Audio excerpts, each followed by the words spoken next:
Matheus Lins perguntou: o que a maçonaria realmente é e quais são os seus objetivos? A maçonaria é uma seita satânica, sendo bem simplista. Eles são inimigos mortais, não só da Igreja Católica, mas eles são inimigos mortais da humanidade. O que eles chamam de grande arquiteto do universo, e eles dizem que eles se referem a Deus como grande arquiteto do universo.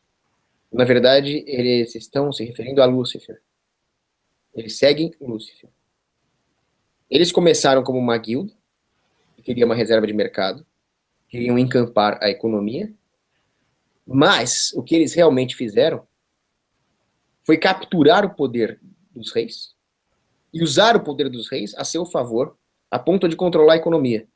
Então, quando chegou o século XVII e os estados nacionais já tinham se formado e destruído as autonomias locais, destruído os pequenos reinos, destruído a autonomia dos senhores feudais, destruído os burgos, eles foram muito além disso e capturaram os bancos. Então, os embriões do Banco Central, que é o sistema que dá o poder financeiro para esses caras, começou ali no século XVII, com Herschel Rothschild e assim por diante.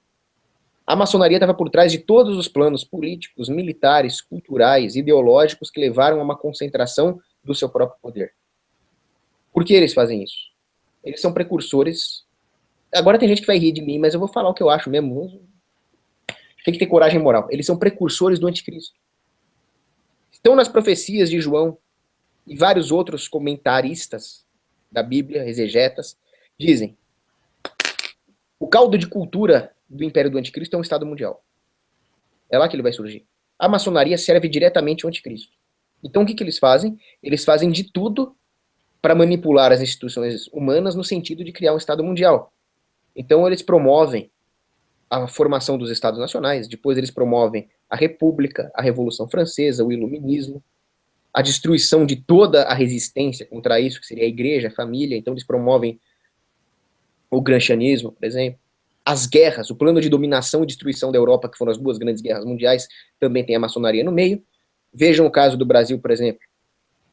A independência do Brasil de Portugal, que é tão celebrada, aquilo não foi uma independência do Brasil. Aquilo foi uma dependência do povo brasileiro dos poderes maçônicos, porque era para o Brasil se fragmentar. As milícias que lutaram contra a dominação portuguesa iam se fragmentar em vários estados. Ia ser como se fosse a América Hispânica, que se fragmentou em vários estados. E era para ter se fragmentado mais. Mas o que a maçonaria fez? Ela se adiantou no tabuleiro ali para evitar a separação do Brasil e a criação dessa coisa grotesca, gigantesca que é o Brasil. Esmagaram as revoltas locais, esmagaram o Frei Caneca, esmagaram Antônio Conselheiro lá em Canudos. O Duque de Caxias foi um dos piores psicopatas que já existiu. E depois veio a República, totalmente financiada pela maçonaria. Depois veio o getulismo. Depois veio a ditadura militar, que foi financiada pela maçonaria americana. Quer dizer, tudo foi feito para manter o Brasil dependente desse sistema. Quando era em 1889, ali, quando teve a República, o Brasil era igual ou melhor que os Estados Unidos, em termos de prosperidade. O Brasil era uma Europa tropical, em termos de cultura, em termos de identidade. Aquilo a maçonaria americana não podia suportar, destruíram. O homem massa americano não podia suportar a individualidade europeia, duas guerras mundiais. Qual é a motivação deles? Cara, qual é a motivação de Madre Teresa para fazer o que ela fazia? Por que ela fazia tanto bem? A troco do que Madre Teresa fazia tanto bem? De nada, ela gostava das pessoas. Assim como tem a Madre Teresa, tem a antítese dela. Os caras que fazem o mal pelo mal, os caras que não gostam dos outros. Talvez eles não suportem a felicidade dos outros, talvez o Rothschild, George Soros, Rockefeller, eles tenham inveja de nós. Pô, os caras têm bilhões de dólares, fuck that. Eles têm inveja do homem comum que sabe amar, e sabe se alegrar com coisas pequenas, eles odeiam isso, eles querem nos destruir. Eles são precursores do anticristo.